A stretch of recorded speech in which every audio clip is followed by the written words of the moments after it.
Good morning, everybody. So I'm recording this video because I'm getting my second vaccination, and I know sometimes the side effects for people can be pretty bad. So I just wanted to, for like 24 hours, which I'm willing to put up with to be vaccinated against COVID. So, but I did want to make sure that I was prepared for tomorrow in case I'm not able to make it in. So the topic for class today, or either Monday or Tuesday, is going beyond Mendel's laws of inheritance and taking a look at some other types of inheritance besides just simple dominance and recessiveness, right? We touched a little bit on it on one of those exceptions when we did incomplete dominance at the end of last class. Another one of those exceptions to Mendel's rules of inheritance, of inheriting two copies of every allele, is what we call sex-linked traits, which were discovered by Thomas Hunt Morgan in 1910. He won a Nobel Prize for his work in 1933 for determining that the genes are carried on chromosomes. That's what his work really showed, not just that they were sex-linked traits, but his work really actually showed for the first time that genes are carried on chromosomes or found on chromosomes. So sex-linked traits are traits whose genes are on the sex chromosomes instead of the autosomal chromosomes. Thomas Hunt Morgan was working at Columbia University. He had a fly lab, and several of his students went on to become very famous themselves for the work they did in genetics, working with fruit flies. So he was breeding Drosophila melanogaster, which many of you worked with freshman year when you did the computer simulations. Just like Mendel's pea plants, these are really good genetic subjects. They are prolific in the amount of offspring that they produce. They only have a 2-week generation time, so you can produce new generations rapidly to gather data from. They only have 4 pairs of chromosomes, so it's a pretty simple genetic makeup that they have. And then their sex inheritance is just like ours, right? X being female and XY being a biological male. Whereas some other organisms don't follow that same pattern. Chickens have like a ZW system. Bees, it's haploid versus diploid organisms. So there's all kinds of other sex determining inheritance patterns depending on the organism. But fruit flies are just like us with the XY system. All right, so just as a reminder, the autosomes are the first 22 pairs of chromosomes in humans, and then the sex chromosomes are just one single pair that you either inherit an XY and you're a male or an XX and you're a female. So what Thomas Hunt Morgan did was he took true breeding red-eyed females, meaning that they were homozygous, all their offspring had red eyes, crossed them with true breeding white-eyed males. And when he did his cross, all the offspring were red-eyed, which of course let him know that red eyes were dominant over white eyes. And red eyes are what we call the wild type of eye. That means the normal color for fruit flies. White eyes is a mutation, and the wild type red eyes were dominant over the white eyes. So when he bred the offspring when he bred the F1s together, all their female offspring had red eyes. Half of the males had red eyes and half of the males had white eyes. So only males were inheriting this white-eyed characteristic, which seemed kind of odd. Like, why wouldn't females also inherit the white-eye trait, right? So the sex of the offspring actually mattered, which seemed odd to Morgan. Now, he did have a ratio of 3 red to 1 white that he would have expected, but the white was only showing up in the males, which was strange. So what's going on, right? If we were to do a normal Punnett square, like treat these alleles like they're on the autosomes, like this, where you had big homozygous dominant for the female, homozygous recessive for the male, and you did your Punnett square, you'd expect that all of the offspring would be heterozygous red-eyed flies, which matched his results, right, from the F1 generation. But then in the F2 generation, if you allowed these flies to breed, then both parents would have been heterozygous, and you would expect a 3-to-1 ratio of red-eyed flies to white-eyed flies, right? The homozygous dominant and heterozygous flies would have red eyes, and the homozygous recessive would have white eyes. But you wouldn't expect there to be a difference in males versus females. You would just expect overall 75% of your flies to have red eyes and 25% to have white. And that is not what he observed. Okay, so like I mentioned before, in humans and other mammals, there's 2 sex chromosomes, X and Y, also in fruit flies. If you inherit 2 X chromosomes, you develop as a female, right? This means you have gene redundancy. So like your autosomes, what I mean by that is you inherit 2 copies of every gene, right? One from mom and one from dad. If you inherit an X chromosome and a Y chromosome, you develop as a male, your XY. There's no gene redundancy because the X and Y chromosomes aren't homologous. They're not carrying genes for the same traits. So that leads to a conundrum that we'll look at later, which is generally if you inherit extra copies of alleles, then you overexpress a particular gene, that can lead to developmental problems. Or if you inherit too few alleles, you underexpress certain genes, and also that can lead to developmental problems. So either in the case of the alleles on the X chromosome, either females would be producing extra overexpressing the genes that are on the X chromosome, or males are underexpressing. So there has to be some solution so that doesn't happen. And we're going to take a look at that solution later. Okay, so yeah, when 2 individuals have a child, there's a 50% chance they inherit 2 X's, 50% chance they inherit an X and a Y. And notice, of course, here that it is the male sperm that determines the gender, the sex of the offspring. Okay, and whether the offspring is going to develop as a male or a female. Okay, so if we reconsider Morgan's flies here, okay, and we consider that these alleles could be on the X chromosome, well, then what we're going to take a look at is that we need to symbolize that the alleles are on the X chromosome somehow. And the way we do that is we write X, and then we write the allele as an exponent on the X. So the dominant allele is, in this case, we chose the letter R for the eye color. X big R would be the red-eyed allele. X with the little r would be the white-eyed allele. And then males have a Y chromosome, meaning that they do not have a second eye color allele. The eye color allele is on the X chromosome. It is not on the Y chromosome. And that's the case for any of these sex-linked traits, or X-linked traits is another term for it that we're going to take a look at here. So the father could pass down his X chromosome with the white-eyed allele, or his Y chromosome. The mother is going to pass down her X chromosome, and in the first generation, her X chromosome had the dominant red-eyed allele. And so all of the offspring, whether male or female, are going to have red eyes. The females will get a red-eyed allele from mom and a white-eyed allele from dad. So their genotype is X big R, X little r. The males are going to get their X chromosome from mom with the red-eyed allele, so X big R, and a Y chromosome without any eye color allele from dad. So all the offspring are going to have red eyes. But when these breed together, what we're going to have is a heterozygous, or what we call a carrier female. When we're talking about X-linked traits, females that are heterozygous can be referred to as carriers because they are carrying the recessive allele, but they are not showing the trait that recessive allele would indicate. And then the males are going to be X with a big R, so red-eyed, with a Y chromosome. So then their offspring, when we do our Punnett square, you could have homozygous dominant female. You could have we would call this hemizygous, H-E-M-I. Males are said to be hemizygous because they only have one allele. Hemizygous red-eyed male. We could have a carrier red-eyed female, or we could have a white-eyed male. Okay, the male getting the Y chromosome from dad, and then the recessive white-eyed allele from mom. All right, so and in this case, then we would get 50%, we would get 100% red-eyed females, 50% red-eyed males, 50% white-eyed males. And I would write my phenotypic ratio as 2 red females to 1 red male to 1 white male, right?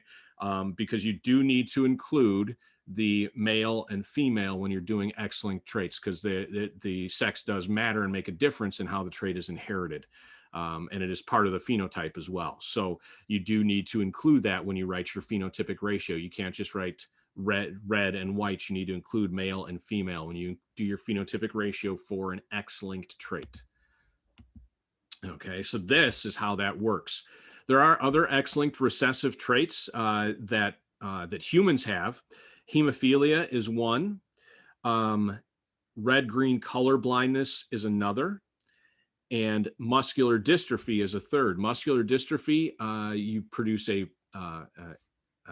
mutated form of the protein dystrophin, which is responsible for maintaining your muscle cells, and your muscle cells then are going to waste away. So you're going to end up in a wheelchair and eventually probably pass away somewhere in your 20s, early 30s, because your muscles for swallowing and breathing stop functioning. Okay, so hemophilia is one example of a human X-linked recessive trait. So if we had a carrier female who had children with a normal blood clotting male, and if you don't know, hemophilia is a bleeding disease. Your blood doesn't clot properly, so if you get a cut, it can bleed for a really long time. If you get bumped, you bruise real easily, and you get bleeding into your joints as well, so your joints are sore frequently.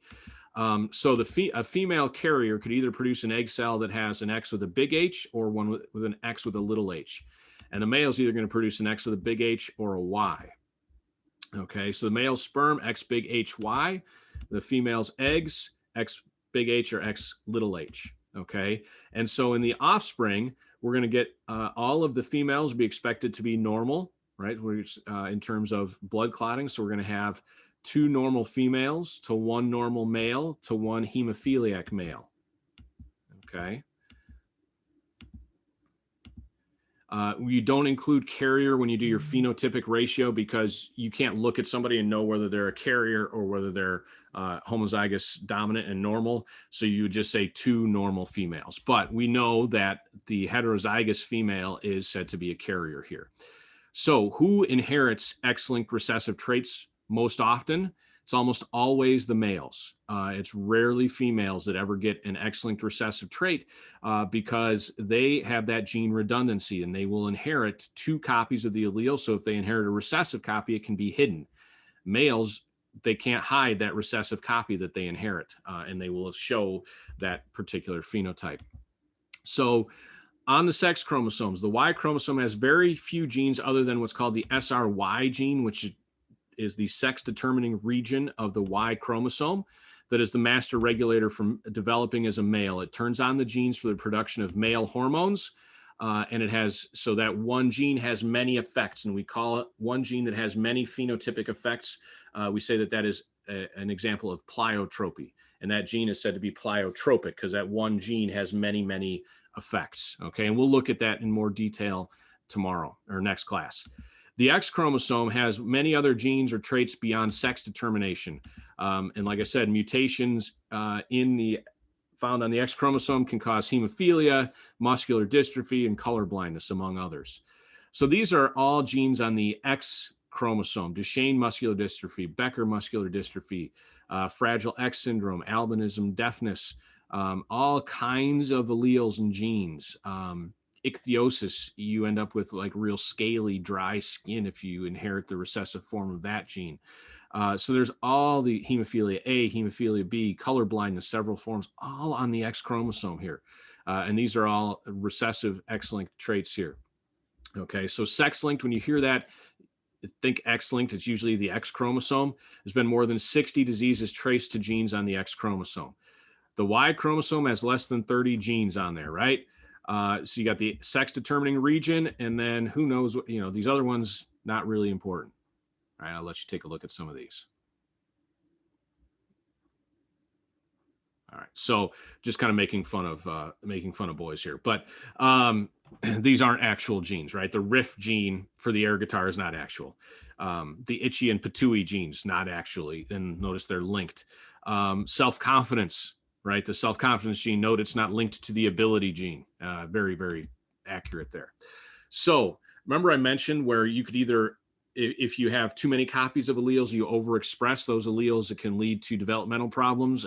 Or if you have too few copies and you underexpress certain alleles, that can also lead to developmental problems. There is a solution that exists, and it's called X inactivation in female mammals. So in mammalian females, one of the two X chromosomes in each cell is randomly inactivated early on during embryonic development, like 16 cell stage ish.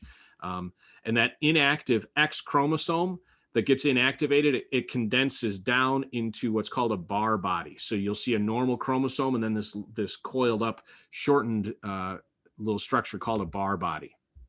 So that means that in each cell, right, there's only one active X chromosome and the other one is inactive.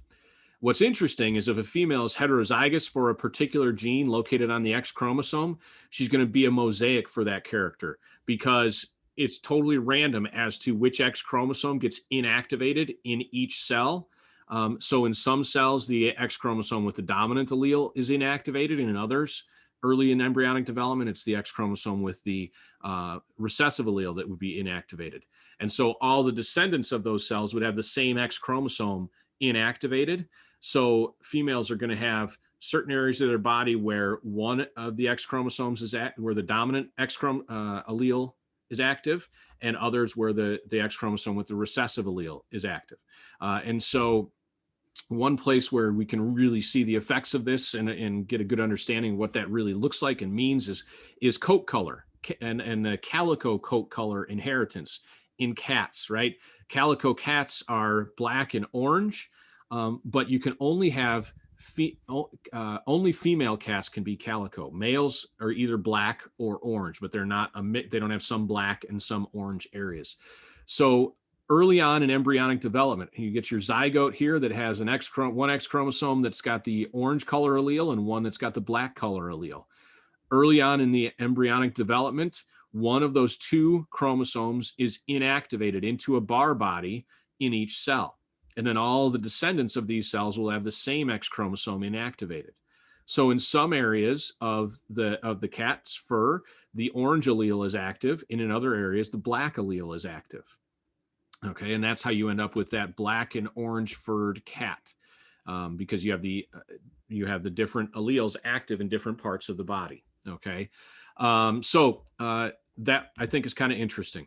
Okay, so that's sex-linked traits. Couple other things I want to look at today. Sex-influenced traits. Sex-influenced traits are traits that are influenced by the sex hormones. Okay, a sex-influenced trait is influenced by sex hormones. Okay, so that's what you want to put here. There's an age effect with sex-influenced traits as well. You get an onset of some of these after the age of like 30. Male pattern baldness is an example of sex-influenced traits.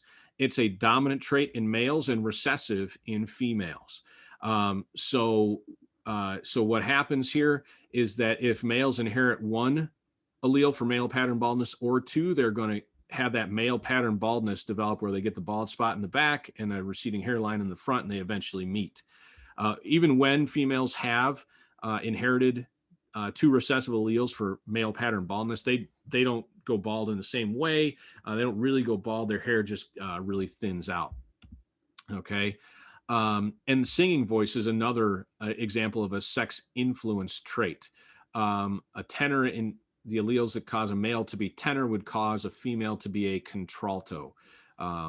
So again, the production of the sex hormones influences the trait, but this is not due to like a sex chromosome. It's the sex hormones that you produce influence how some of these traits develop. Okay. There are also what are called sex-limited traits that are expressed in only one sex, though both sexes inherit genes for that trait. So for example, ear hair. Both sexes can inherit genes to have hairy ears, but only males express that trait. In cows, both sexes inherit alleles for how much milk production is possible for that particular animal. But no matter what alleles a bull, because that's the male cow is a bull for you city kids here, male cow is a bull. No matter what alleles for milk production a bull inherits, they're not going to produce any milk. Okay, so the both sexes inherit alleles for a trait, but only one of them expresses it. Okay. All right. So other things I wanted to touch on today, codominance is another kind of exception to Mendel's laws. With codominance, the two alleles that you inherit affect the phenotype equally and separately. Okay. So what does that mean? There's not a blended phenotype. Okay. And one doesn't mask the appearance of the other. So you don't inherit like incomplete dominance, there was a blended phenotype, right? Red and white gives you pink. Here you get two alleles and they don't blend together. Okay, human blood types would be an example of that. The ABO blood types would be an example of codominance, right? If you inherit an allele for the A blood type and another one for the B blood type, your blood type is going to be AB. They don't blend together to make like C or something, right? Okay, so the human ABO blood types show codominance. And there are three alleles that exist in the human population for blood types. So blood types are also an example of a type of trait we call multiple alleles, because you have more than two possible alleles that you could inherit that exist in the human population. All right, the three alleles that exist are the A allele, the B allele, and the O allele, right? And this is the way we write the symbols for those alleles. I with a big A is the A allele, I with a big B is the B allele, and little I is the O allele. So if you inherit an A and a B allele, you'll have AB blood type. If you inherit an A and an O allele, you'll have A blood type, because A and B are both dominant to O. That's why the symbols are written this way with a capital and lowercase i's. B with a B allele with O, you'll have B blood type. Two A's, you'll have A. Two B's, you'll have B. So that's how we get the different types of blood types. So the A and B alleles are codominant, and they both code for glycoproteins that would be present on the surface of your red blood cells. And if you inherit an A allele and a B allele, you'll have both A glycoproteins and B glycoproteins on the surface of your red blood cells. And those are called antigens because they would trigger an immune response. They generate the production of antibodies in somebody's body. So if you have type B blood and you're given type A blood, your body will start producing antibodies against that type A blood, and it'll cause the type A blood cells that you just got to clump together and clot up and probably kill you. Okay, if you're given the wrong blood type. Okay, so if you have type AB blood, you're said to be the universal recipient because your body will recognize type A blood, your body will recognize type B blood, your body will recognize type AB blood. All of those glycoproteins are present on your cells, so your immune system recognizes them and is not going to mount an attack. Type O blood actually codes for no glycoproteins being present on the surface of your red blood cells. So type O blood, there's nothing sticking up off the surface of the red blood cells for the ABO blood groups. So type O blood is actually the universal donor. It can be given to anybody because there's nothing on the surface there that your body is going to recognize and produce antibodies against. Okay. All right. So the O allele is recessive to both. All right. The last thing I want to look at here today are pedigrees. Okay. Pedigrees are basically family trees, right? Males are represented with squares. Females are represented with circles. That's what we have here. This is called a marriage line, although it doesn't necessarily have to be a marriage. And then these lines coming down indicate children, and the order the children are in from left to right is their birth order. Okay. So this male here was born first. Any shaded in individuals are the individuals who are afflicted with whatever it is you are tracing through the family. It does not mean they have a recessive trait. It does not mean they have a dominant trait. It just means they have whatever trait you're tracing through the family, whether that is blue eyes, hitchhiker's thumb, ability to roll the tongue, whatever it is. And then you have to look at the inheritance pattern in the family to figure out whether that trait is dominant or recessive or X-linked or anything else, right? Okay. So if we look at this one, what's the likely inheritance pattern? Neither parent has the trait, but the child does. So this trait was hidden in the parents. So this is probably a recessive trait. Okay. This one here, both parents have it. They have children who do not. So the the shaded in individuals probably have a dominant trait and hid this recessive trait that is showing up here in the unshaded in individuals. Okay. All right.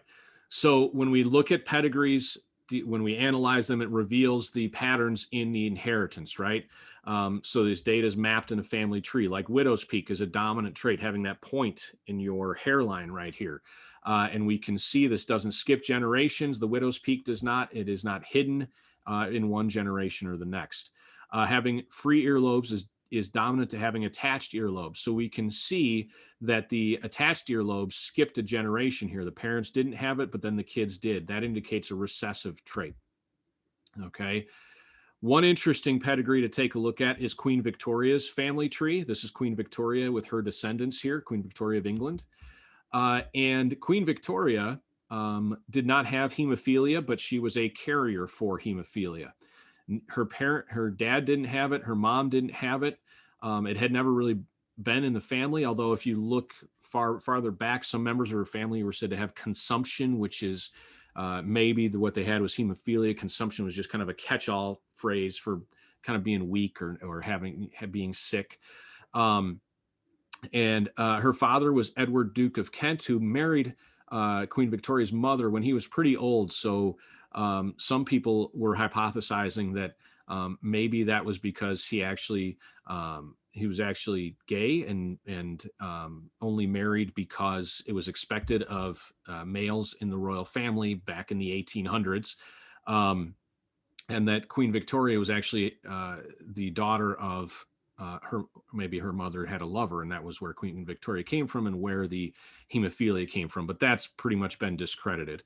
It's believed there was either a mutation in her, in her, or early in embryonic development, or in her mother's egg that developed into that was involved in the fertilization that led to Queen Victoria being born.